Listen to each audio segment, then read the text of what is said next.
여러분, 믿음 생활이 쉽습니까? 믿음 생활이 쉽습니까?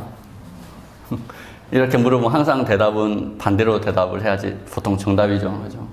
믿는 생활이 만만치 않습니다. 사실 예전에 이제 선교 단체에 이제 등록돼서 이제 활동을 할 때 사람들이 그래요. 자녀가 하나님 앞에 헌신을 해요. 내가 선교사로 헌신하겠습니다. 하면은요, 제일 말리는 사람이 누구게요? 선교사로 헌신을 했어요. 목회자로 헌신을 했어요. 그럼 제일 말리는 사람이 누굴까요? 엄마, 아빠가 제일 먼저 말리더라고. 여러분, 원수는 집에 있습니다. 분명히 하나님께서 부르셔서, 하나님께서 사명을 주셔서, 이게 뭐예요? 하나님의 종으로 부름을 받았어요. 근데 부모님들이 다 말리다. 너가 헌신할 필요가 뭐 있겠니? 그냥 적당히 신앙생활 해라. 그냥 교회만 나가면 되지. 그런 거예요. 여러분, 믿음의 여정, 하나님 앞에 내가 내 삶을 드렸을 때 주변의 시선이 결코 호의적이지 않습니다. 그 길은 양탄자 깔린 그런 우리 시상식 가면은 레드카펫, 그렇죠? 그런 레드카펫의 길이 아니에요. 꽃길이 아닙니다. 꽃 뿌려주는 꽃길이 아닙니다. 그 길은 어떤 길이라고요? 예수님께서 뭐라고 말씀하셨습니까? 예수님께서 천국까지 가는 그 믿음의 길, 그 길을 어떤 길이라고 하셨어요? 좁고 협착하여 찾는 이가 적은 길이라고 말씀하셨습니다. 여러분, 믿음의 길을 걸었던 다윗은요, 그 길 가운데 사망의 음침한 골짜기가 도사리고 있다라고 우리 가운데 말을 하고 있습니다. 오늘 본문은 이렇게 이야기합니다. 이스라엘은 이제 말하기를 저희가 나의 소시부터 여러 번 나를 괴롭게 하였다고 이야기합니다. 성도를 괴롭게 하는 여러 가지 환경은 실제입니다. 어디에요? 회사를 다니거나 아니면 학교 생활을 하거나 주일 성수를 할 때 그 주변 사람들의 시선이 야, 날 좋은데 예배에 가냐? 그런 거 있죠. 그리고 회식할 때 우리 때는 그런 게 되게 많았어요. 지금 세대는 잘 모르겠지만 우리 세대가 처음 사회에 나가서 직장 생활을 할 때 회식에 가면은 가장 많이 듣는 질문과 그런 것들이 뭐냐면은 회식 자리에서 술은 어떻게 해야 되느냐. 요즘에도 그런 거 있습니까? 요즘에 회식 문화가 좀 달라져서 별로 없죠. 우리 때는 그런 것들이 가장 많았습니다. 회식 자리에 가서 회식 자리를 가야 되느냐 마느냐, 회식 자리에 가서 술을 먹느냐 마느냐, 입에 대느냐 마느냐, 어떻게 하느냐 되게 많았어요. 그거에 대해서 내가 믿음의 순결함을 지키고자 내가 술을 안 먹겠다 하면 그때부터 뭐가 시작돼요? 왕따가 시작되는 거죠. 어쨌든 좋든 싫든 믿음의 길을 갈 때 여러 가지 장애물들이 있습니다. 마음이 상하고 때로는 그것 때문에 불이익을 당하는 일들이 많아요. 그런데 그 길을 가기 위해서는 각오를 하고 가야 됩니다. 믿음의 길을 갈 때 조롱하는 사람, 비난하는 사람, 적대시하는 사람, 여러 가지 유형의 사람들이 우리를 힘들게 합니다. 그리고 그 중에서도 유독 강력하게 우리를 힘들게 하는 거는 가족들이 가끔 우리를 힘들게 합니다. 그런 경험 해봤어요. 저도 신학교에 원래 전공이 저는 치기공이었는데 갑자기 이렇게 직장을 내려놓고 신학교 간다니까 우리 누님들이 6명이거든요. 많아요, 아주. 야, 이제 공부시켜놔서 집안에 좀 도움이 될까 했더니 돈 안 되는 신학교 간다고 우리 누님들이 어찌나 저를 힘들게 하는지. 여러분, 가족은요, 원수는요, 집에 있어요. 조심하시기 바랍니다. 여러분, 그렇게 믿음의 길은요, 힘든 길을 가는 거예요. 그런데 왜 우리가 그 길을 갑니까? 왜 힘들어도 그 길을 가요? 이상하잖아요. 왜 그 길을 가겠다고 결정하셨어요? 여기 나와 계신 여러분들, 왜 그 길을 가겠다고 결정하셨습니까? 대답을 안 하네. 그럼 제가 대답하겠습니다. 그 길을 가기로 결정한 거는 우리가 예수님을 알기 때문이에요. 그렇죠? 예수님을 차마 부인하지 못하겠다는 거예요. 그리고 내가 부인하지 못한 예수님이 나를 위해서 십자가를 지신 게 사실이라는 게 믿어지는 순간 우리가 싫어도 이 길을 갈 수밖에 없어요. 여러분, 나를 핍박하고 나를 힘들게 하고 나를 그렇게 압박하는 그 환경 속에서 그 길을 왜 가고 싶겠습니까? 그 길을 가고 싶은 사람 없어요, 사실. 제자들도 피하고 싶었어요. 예수님도 십자가 앞에서 어떻게 하셨어요? 겟세마나에서 자기의 몸에 땀이 핏방울이 될 때까지 기도하셨어요. 그 길을 가는 것은요, 즐거운 길이 아니에요. 그런데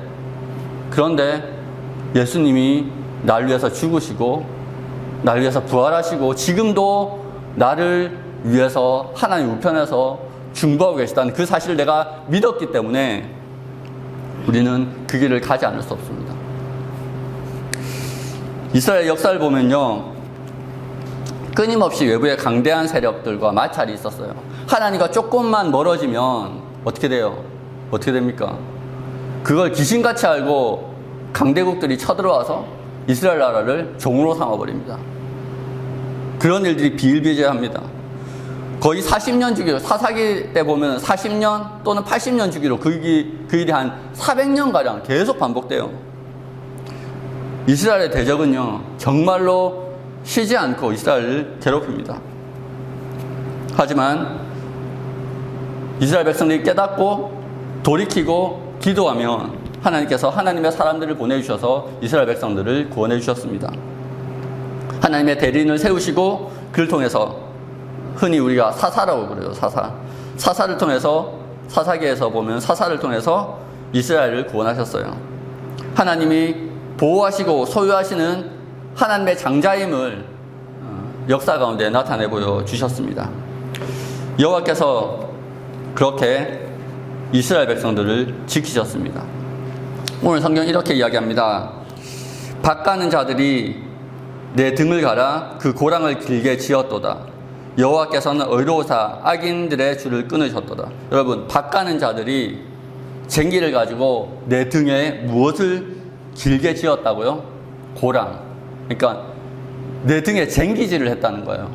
얼마나 아프겠어. 나를 엎드려 놓고, 나를 잡아뜨려 놓고, 나를 엎어 놓고 그 위에 쟁기질을 했다는 거예요. 잔인하죠. 그만큼 힘들겠어요. 그런데 여호와께서는 어떻게 하사? 의로우사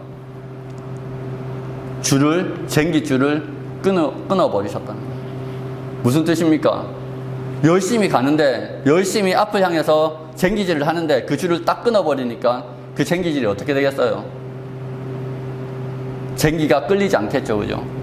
내 등에 고랑을 짓는 그 핍박, 그 상처되는 그 일이 더 이상 내한테 데미지가 없는 거예요. 끊으셨도다. 그런데 대적은 어때요? 끊긴지 모르고 계속 쟁기질을 왔다 갔다 하는 거예요. 이스라엘 대적의 힘만 소진되고 이스라엘을 대적했던, 하나님을 대적했던 그 악한 권세만 힘들어지는 겁니다. 원수가 수고를 하지만 그 수고를 모두 헛되게 만드시는 것이 주님의 은혜입니다. 여러분, 우리가 정말로 고통스러울 때 있어요. 너무나 힘들 때 있습니다. 성경을 보면은 사실 시편의 절반 이상이 하나님을 향한 기도, 간구, 그런 때로는 절규, 이런 내용들이 등장하잖아요. 시편 3편 같은 경우는 하나님 어느 때까지 나의 목소리에 귀를 기울이지 않겠습니까? 라고 막 물들이 내 목구멍까지 넘쳐서 내가 죽을 것 같다고 그렇게 기도하는 장면들이 시편에는 너무너무 많이 나옵니다. 여러분, 그런 위기의 상황 가운데 있습니까? 용돈이 끊어지고 그런 상황 가운데 있어요. 회사가 위태롭고, 그때 하나님께서 우리를 자기의 이름으로 인해서 구원하신다라고 성경은 이야기합니다. 우리가 잘 아는 시편 23편에 자기의 이름을 위하여 우리를 의의 길로 인도하시는도다. 여러분, 하나님이 자신의 이름을 걸고 약속하셨어요. 내 백성이 겸비해서 내게 기도하면 내가 그 음성을 듣고 내가 그를 구원하고 회복할 거라고 주님이 약속하셨습니다. 그래서 우리가 기도하는 거예요. 주님, 우리를 구원하여 주시옵소서. 여호와라는 이름의 뜻이 뭐예요? 여호와. 여호와의 이름의 뜻이 성경을 보면은 그렇게 나와있죠. 스스로 있는 자. 스스로 있는 자가 왜 스스로 있는 자를 언약의 하나님이라 그래요? 약속의 하나님. 왜 스스로 있는 자가 약속의 하나님이라는 뜻과 같아지죠? 왜냐하면 스스로 있는 자라는 뜻은요, 그 위로 더 이상 보증할 게 없다는 거예요. 최종 보증이라는 거예요. 하나님보다 높은 사람이 없기 때문에 그 하나님의 이름, 여호와라는 이름이란 말로 최고의 보증 수표라는 거예요. 그래서 여호와라는 이름이 언약의 하나님이에요. 스스로 있는 자라는 말의 뜻은요, 그보다 더 큰 권세가 없기 때문에 그 언약을 깨트릴 존재가 누구도 존재하지 않는다. 내가 반드시 너희를 구원하겠다. 그래서 여호와 하나님께서 언약의 하나님인 거예요. 그분이 약속하셨어요. 여러분들과 약속하셨어요. 약속하셨기 때문에 그분이 일하십니다.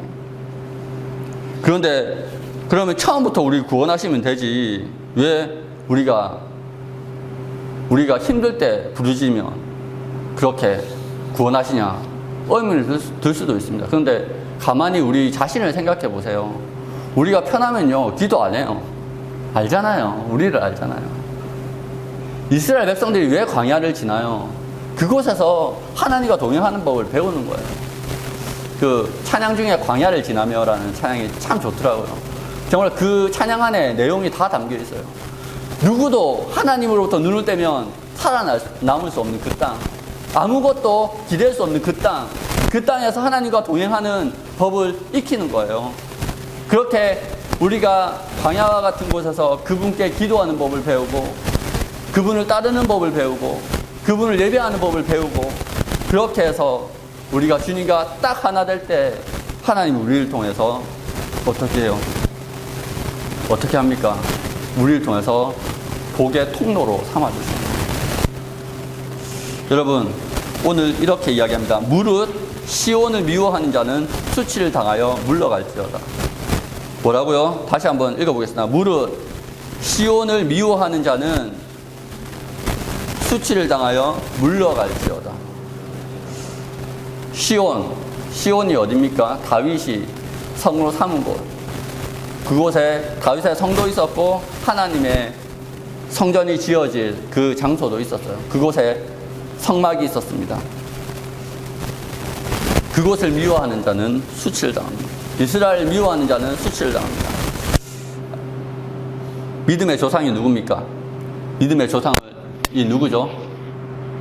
아브라함. 똑똑합니다. 아브라함을 처음 부르실 때 약속하셨어요. 무슨 약속을 하셨죠? 너를 축복하는 자에게 내가 복을 내리고 너를 저주하는 자를 내가 저주하겠다. 땅의 모든 족속이 너를 인하여 복을 받을 것이다 말씀하셨습니다. 근데 그 약속이 시온, 이스라엘에 상속된 거예요. 그리고 그 약속이 어디에 상속돼요? 교회, 또 우리 하나님을 믿는 자에게 상속돼요. 우리를 축복하는 자에게는 주님이 복을 주시겠대요. 우리를 저주하는 자를 하나님께서 저주하겠다고 말씀하셨습니다. 그러면 우리를 위해서 저주받는 자들이 많아져야 되겠어요? 아니면 복받는 사람들이 많아지겠어요? 복받는 사람들이 많아져야 됩니다. 그러면 우리를 축복하는 자는 축복하기 위해서는 우리의 삶 속에서 뭐가 나타나야 되겠어요? 하나님이 우리와 함께 계신 증거가 나타나야 되는가? 저 사람과 하나님이 함께 있으니까 다윗이 그랬죠. 다윗이 그랬어요. 함께 있으니까 저 사람에게 붙어야지 내가 그래도 복을 좀 얻어먹겠구나 생각할 거 아니에요. 그래서 우리가 주님과 동행하는 게 중요한 거예요. 이 세상에 중요한 거예요. 우리가 주님과 동행하면 동행할수록 우리에게 붙는 사람들이 많아지는 거예요. 그래서 하나님께서 그 동행을 가르치시기 위해서 우리를 광야로 인도하시는 거예요. 가끔 힘든 일도 생기고 우리 발을 걸려 넘어지게 하는 돌뿌리도 좀 가끔 우리 앞에 두시고 그러시는 거예요. 그렇게 우리가 하나님과 동행하게 될 때 우리는 복의 통로로서 이 땅을 살아가고 우리를 축복하는 자가 많아져야 되고, 그리고 그것을 통해서 우리가 우리의 안에 있는 하나님의 복이 흘러가게 됩니다. 저희는 그 다음 구절, 저희는 지붕의 풀과 같을지어다. 여러분, 지붕에 흙이 조금씩 쌓여요. 그리고 처마 사이에 흙이 조금씩 있어요. 그 사이에 씨앗이 날아가다 떨어지면 잠시 싹이 나지만 금방 타 죽어버립니다. 우리를 대적하는 자, 그들의 마지막이 그와 같다는 겁니다. 처음엔 약간 흙과 수분이 있어서 싹을 빨리 틔우지만, 그래서 자랄 것 같지만 햇살에 바로 말라버리는 겁니다. 그것을 우리가 핍박받을 때 그것을 믿는다면, 이 또한 지나가리라, 이 또한 사라지리라 생각하고 믿고 인내하는 것이 중요합니다. 여러분, 믿음 이꼴 인내요. 믿음 이꼴 인내요. 성경은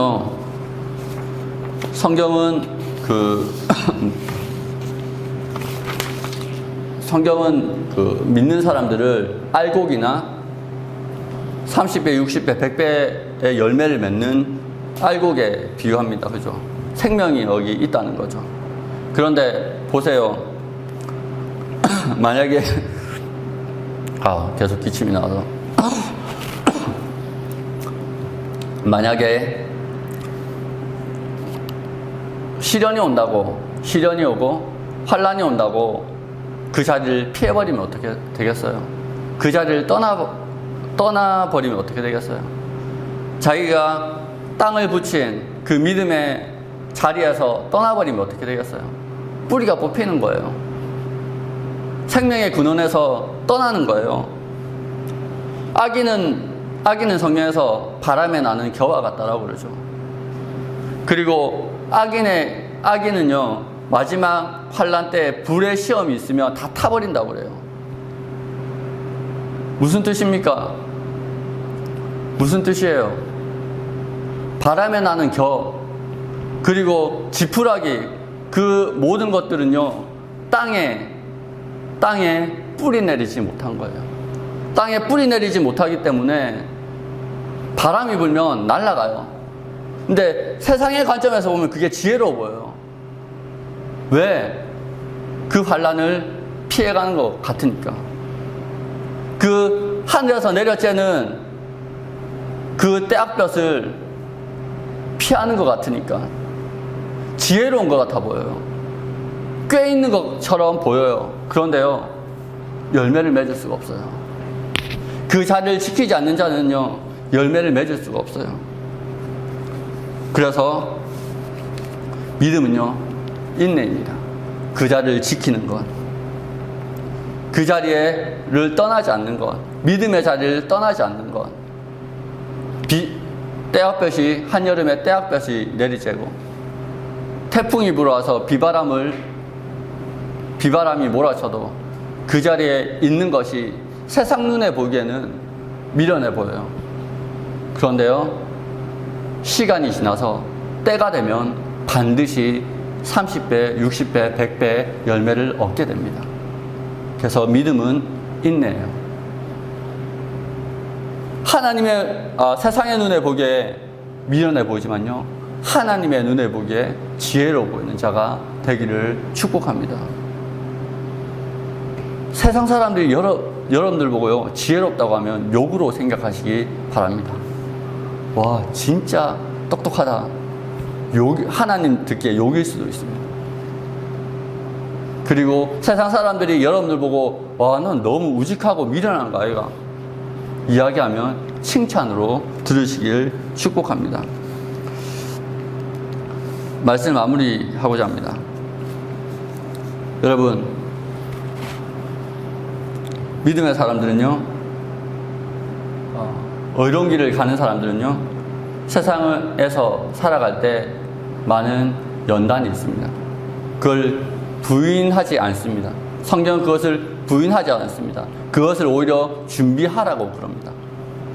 그런데요, 그것이 결국에는 어떻게 나오냐면요, 요한계시록에 보면요, 흰옷 입은 사람들이 나와요. 흰옷 입은 사람들.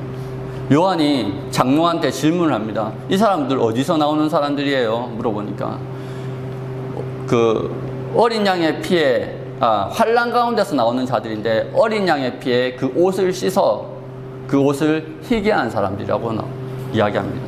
여러분, 그 환난이 어떻게 한다고요? 주님과 동행하면서 얻게 되는 환난이 우리를 어떻게 한다고요? 그 옷을 희게 만든다는 겁니다.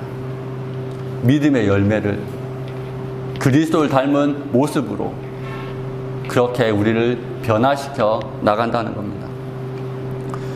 여러분, 생명의 근원의 뿌리를 받고 그 자리를 지키는 것은요, 미련해 보이고 힘들어 보입니다. 그렇지만요, 그것만이 우리가 인생에 있어서 열매를 맺을 수 있는 방법입니다. 사실 세상도 똑같아요. 뭐 2만 시간의 법칙 이런 거 있잖아. 뭐예요? 한 분야에 시간을 집중적으로 투자하지 않으면 아무 성과도 낼 수 없다는 거예요. 세상이나 그리고 하나님의 나라나 어떻게 하면 그 원리가 동일합니다. 왜? 하나님께서 이 땅을, 이 천지를 창조하셨기 때문에 원리가 동일해요. 무슨 원리? 한 방향으로 계속해서 나아가는 겁니다. 그 자리를 지키고 믿음의 삶을 사는 겁니다. 그것이 우직해 보이고 미련해 보이도 결국 그 마지막에는 생명이 있습니다. 하나님 여러분들을 버리지 않습니다. 하나님 여러분들을 인도합니다. 결국 다윗은 왕이 되고요. 그리고 모세는 결국 이스라엘의 지도자요, 인도자가 됩니다. 결국 그 길 끝에는 세상이 줄 수 없는 엄청난 영광이 기다리고 있습니다. 지금 받는 환난에 경한 것이 장차 나타날 영광과 좋게 비교할 수 없다고 바울은 이야기합니다. 여러분, 말씀을 믿으십시오.